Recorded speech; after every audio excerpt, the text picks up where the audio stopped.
Ensinar 3 dicas para sua audiência de reconhecimento de união estável previdenciária.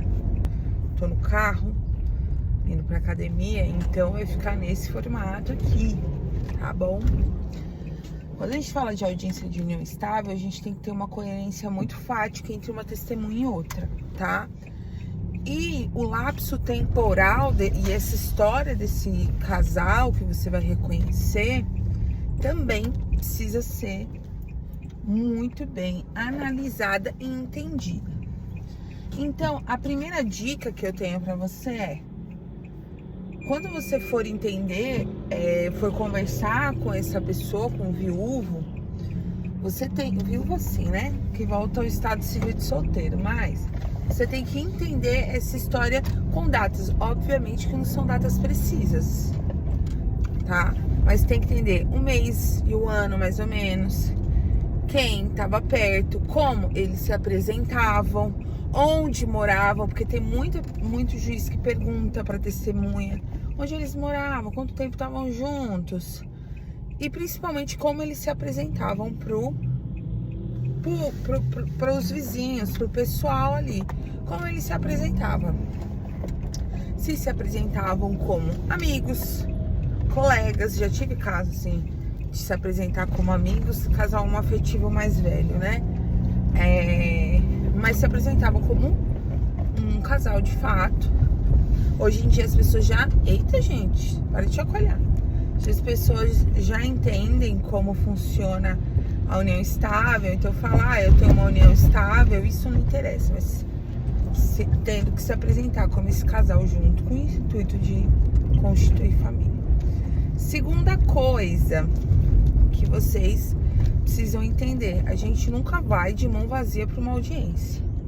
Você tem que ter um resumo, você tem que ter ali as folhas mais importantes dos processos, você tem que ter fixados pontos controvertidos para além da data que começou, a data que terminou.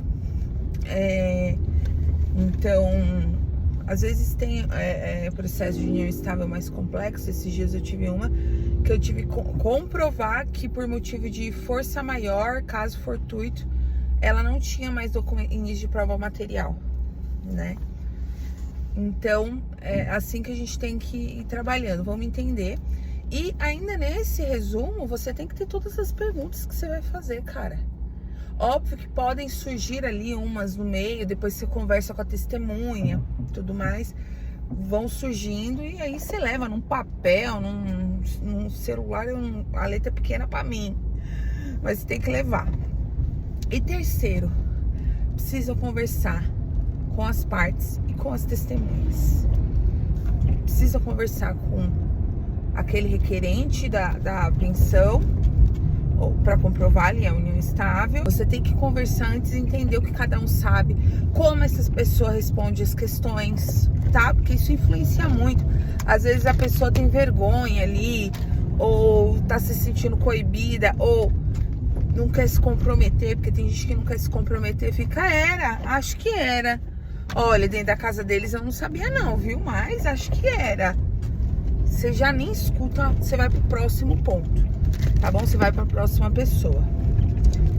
E converse bem, entenda, explica como funciona a audiência. A maioria não sabe como funciona a audiência.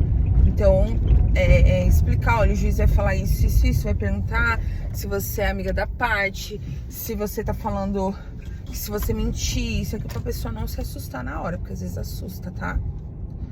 E essas são as minhas dicas para sua audiência.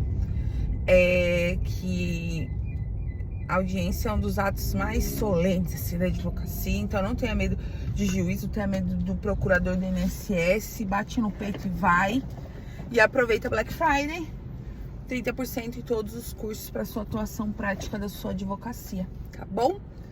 E um beijinho para cada um.